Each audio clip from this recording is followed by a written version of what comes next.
کو سہارا دیا ہے، یہ سب بیوہ ماں کے یتیم بچے زیادہ تر نظر آئیں گے۔ نمبر 1، اٹھا لے سرکار غوث پاکی کی زندگی۔ بچپنے میں آپ یتیم ہو گئے تھے، جوانی میں آپ کی امی بیوہ ہو گئی تھی، اور ماں نے اپنے بیٹے کی کل رقم اس اتنی تھی کہ اس کی صدری میں سل دی تھی۔ مشہور واقعہ، میں واقعہ نہیں بیان کرنا، ٹوٹل رقم تھی بس 40 دینار، اور اسی پر زندگی تمام ہونی تھی۔ اور جب سرکار غوث پاک چلے ہیں تو کوئی بھائی بھی ساتھی نہیں ہے، کیونکہ اور کوئی بھائی بڑا نہیں تھا، کوئی چچا تایا ساتھ میں نہیں ہے، اکیلے جا رہے ہیں علم کی راہ میں، حصول علم کے لیے اکیلے جا رہے ہیں۔ کہاں؟ ایران سے عراق کا سفر، گیلان سے بغداد معلیٰ تک کا سفر۔ میں ان سنیوں سے پوچھنا چاہتا ہوں، غوث پاک کی بریانی تو تمہیں یاد ہے، سرکار غوث العظم دستگیر کا یہ کردار کب یاد کرو؟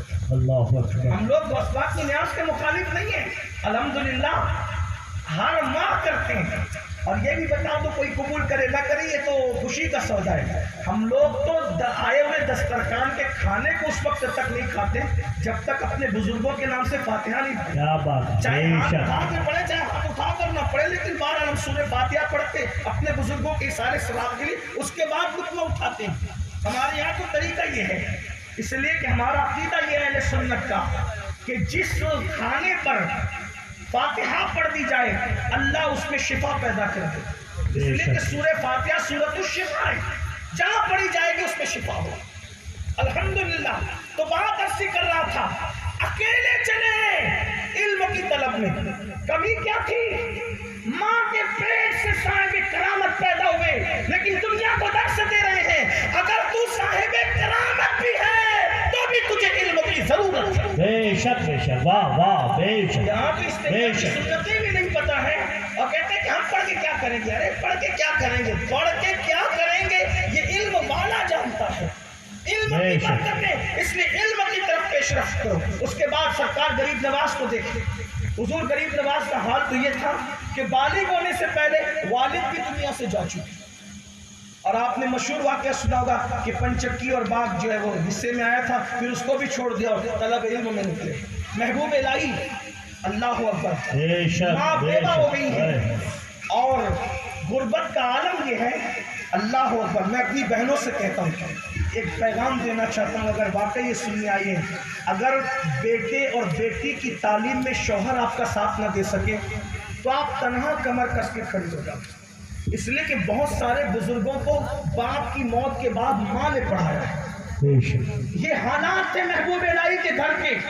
سرکار محبوب الہی فرماتے تھے کہ ہمارے گھر میں ایک ایک ہفتے تک چولہا نہیں جلتا تھا، یہ میری ماں کی تربیت ہے۔ محبوب الہی کہتے مگر چولہا نہ جلنے پر میری ماں یہ نہیں کہتی تھی کہ فاقہ کرنا ہے، بھوکے رہنا ہے، بلکہ میری ماں نے ایک خوبصورت جملہ مجھے کہنا تھا جب ہمیں بھوکا رہنا تھا کہ بیٹا آج ہم اللہ کے مہمان ہیں۔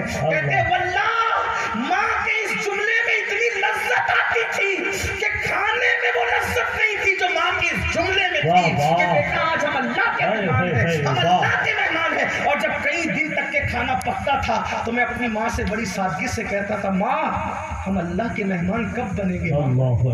اندازہ فرمائیں۔ اور آپ جانتے ہیں کس طرح پڑھایا محبوب الہی کو؟ چرخہ کاٹ چرخہ کاٹ کر کے پڑھایا۔ یہ بہنوں کے لیے بہت بڑا سبق ہے کہ اگر تمہارا شوہر ساتھ نہیں دیتا وہ نکما ہے، اس کو شعور نہیں ہے، اگر وہ بچوں کے مستقبل کا بھلا نہیں چاہتا ہے تو مائیں نظام الدین اولیاء کی امی کی سنت پر عمل کرے۔ اگر انہیں چرخہ کاٹنا پڑے تو کاٹے۔ اور ہمارے تو مہاراجا کے سرکاروں نے پیغام دیا، آپ نے ہر خطیب سے سنا کہ آدھی روٹی کھائیں گے، بچوں کو پڑھائیں گے، پڑھانا ہوگا بچوں۔ لوگ کہتے ہیں مولانا تعلیم بڑی مہنگی ہوگی۔ میں نے کہا کیا موبائل مہنگے نہیں ہوئے؟ کیا جینس مہنگی نہیں ہوئی؟ کیا ٹی شرٹ مہنگی نہیں ہوئی؟ کیا جوتے مہنگے نہیں ہوئے؟ سبھی تو مہنگا ہوا، پوری دنیا میں تو مہنگائی ہی مہنگائی ہے۔ تو کیا مہنگے جوتے کبھی تم نے پہننا چھوڑ دیا؟ مہنگے کپڑے کبھی تم نے پہننا چھوڑ دیا؟ مہنگے موبائل استعمال کرنا تم نے چھوڑ دیا؟ ہر مہنگی چیز لینے کو تیار ہو، مہنگی تعلیم کا بہانہ کر کے اپنے بچوں کو اسکولوں سے کیوں نکالتے؟